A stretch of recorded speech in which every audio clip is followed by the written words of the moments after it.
Kericuhan mewarnai pendaftaran tiket mudik gratis di kantor Pelni Cabang Batam, Sekupang, Kepulauan Riau. Para pengantre yang didominasi wanita ini berebut masuk saat pintu gerbang kantor Pelni dibuka. Bahkan seorang pria nyaris pingsan lantaran terdorong dan terhimpit warga yang berusaha masuk. Beruntung aparat kepolisian yang berjaga langsung mengamankan lokasi agar tidak jatuh korban akibat saling berdesakan. Aparat mengutamakan para emak-emak yang membawa anak untuk melakukan pendaftaran terlebih dahulu. Sementara itu, karena membludaknya warga, polisi terpaksa menutup pendaftaran tiket mudik gratis dikarenakan kuota sudah habis. Mbak, udah stop, pulang aja keluarnya.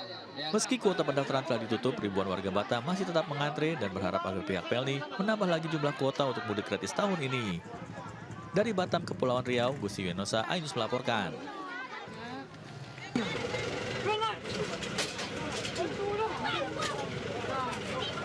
Penyitaan lapak-lapak kaki lima yang berada di sepanjang kawasan Pasar Raya Kota Padang oleh petugas Satpol PP mendapat perlawanan dari sejumlah pedagang. Akibatnya aksi tarik-menarik antara petugas dengan pedagang tak dapat dihindarkan. Kericuhan pun semakin memanas saat petugas akan membawa hasil sitaan ke kantor Satpol PP. Sejumlah pedagang berusaha menghadang laju truk yang mengangkut lapak mereka, sementara yang lainnya berusaha menurunkan lapak dari dalam bak truk. Menurut petugas, penertiban ini dilakukan karena pedagang melanggar aturan jam operasional berjualan yang sudah ditentukan pada pukul 3 sore. Sementara pedagang sudah menggelar dagangannya sebelum jam tersebut. Guna menghindari hal yang tak diinginkan, penertiban akhirnya ditunda untuk sementara waktu. Dari Padang, Sumatera Barat, Budi Standar, iNews melaporkan.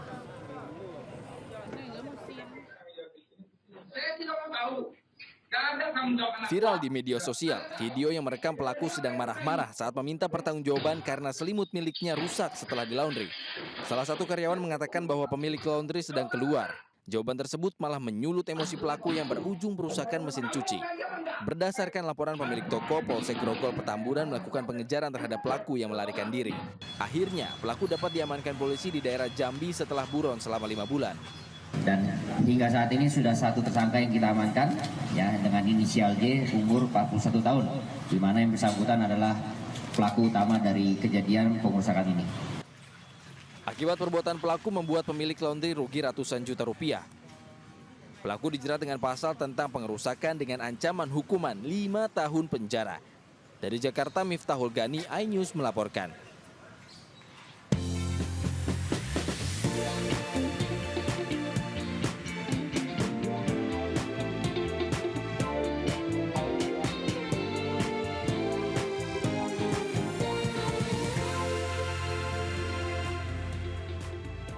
Ya, halo pemirsa, apa kabar Anda di hari Senin kali ini? Semoga selalu sehat dan selalu bersemangat pemirsa. Buletin AI Siang kembali hadir untuk menemani aktivitas Anda hari ini bersama saya Pram Senjaya. Inilah Buletin AI Siang selengkapnya untuk Anda.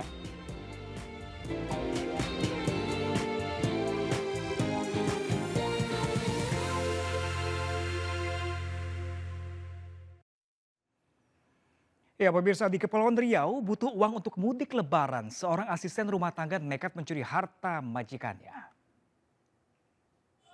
Warga Bojonegoro, Jawa Timur mengarak pasangan bukan suami istri lantaran diduga melakukan perselingkuhan. Pasangan ini digerebek warga saat berada di dalam rumah seorang perempuan di Desa Mayangkawis, Kecamatan Balen. Keduanya diarak ke balai desa dan selanjutnya dibawa ke kantor polisi.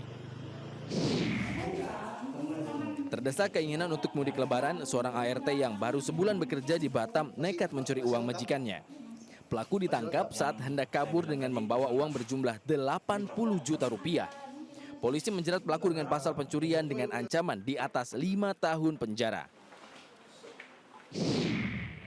Aparat Polsek Mampang menangkap seorang pria pelaku aksi koboi jalanan yang videonya viral di media sosial. Sang pria berinisial HRR menodongkan senjata terhadap pengendara lain di Jalan Mampang Prapatan, Jakarta Selatan. Aksinya dilakukan lantaran kesal mobilnya bersenggolan dengan pengendara lain.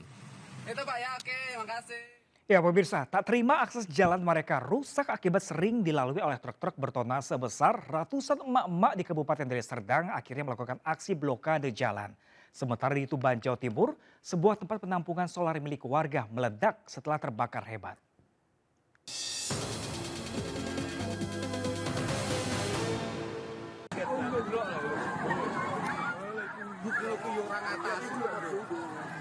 Ledakan hebat terjadi di tengah kebakaran yang menghanguskan tempat penampungan solar berkapasitas 2.000 liter di pangkalan pengolahan minyak mentah milik warga Kaligede, Sendori di Tuban, Jawa Timur. Dirasa sangat membahayakan, tim Damkar Tuban menerjunkan 4 unit mobil pemadam kebakaran untuk mengendalikan si jago merah.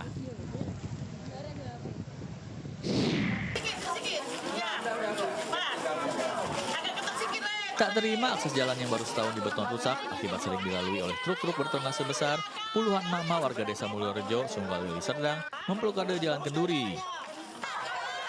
Emak-emak ini kesal karena sebelumnya sudah ada kesepakatan dengan pemilik truk, di mana hanya truk berkapasitas 8 ton yang diperbolehkan melintas.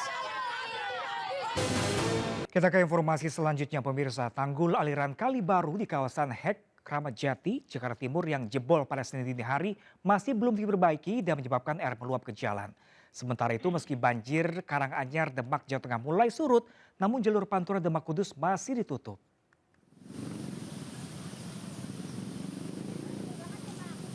Aliran air dari tanggul kali yang jebol masih mengalir deras ke ruas Jalan Raya Hek Kramat Jati, Jakarta Timur pagi ini. Tanggul yang masih dalam proses pengerjaan ini jebol karena tak kuat menahan volume air kali baru akibat air kiriman dari Bogor dan Depok. Sejumlah peralatan perbaikan tanggul rusak, sementara satu alat berat yang dipakai selama pengerjaan tanggul terjebak di tengah-tengah derasnya air yang tumpah. Hingga saat ini belum terlihat adanya perbaikan untuk menutup tanggul yang jebol tersebut. Minibus putih ini dihadang polisi karena berusaha melewati jalan Pantura yang masih ditutup. Pihak Satlantas Polres Demak menutup jalan Pantura karena masih ada genangan banjir setinggi 30 cm. Selain genangan, banyak berserakan batu-batu akibat terbawa arus sungai yang deras. Sebagian ruas jalan Pantura juga ditutup karena banyak berdiri tenda-tenda pengungsian. Jalur Pantura akan dibuka kembali ketika debit air mengering serta korban banjir sudah kembali ke rumahnya masing-masing. Dari Jakarta dan Demak, Jawa Tengah, Rio Manik, Sukmawijaya, iNews melaporkan.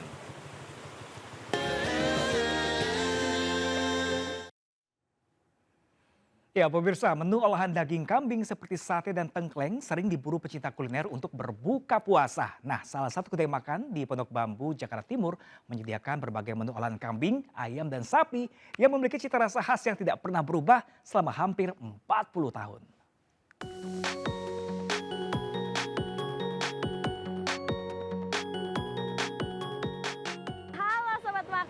Wah, kayaknya buka puasa nanti sore saya mau buka pakai sate dan tongseng yang saya temuin ini deh. Soalnya baunya itu udah kecium banget walaupun dari jalanan. Jadi langsung aja kita masuk yuk.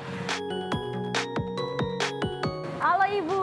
Halo Mbak. Ibu di sini jual apa aja sih Bu? Jual sate, tongseng, gulai, tengkleng, sate goreng. Banyak sih Mbak, macem-macem. Kalau gitu saya mau pesen tadi deh Bu, yang paling spesial berarti ada sate ayam, sate kambing, tongseng ya Bu ya.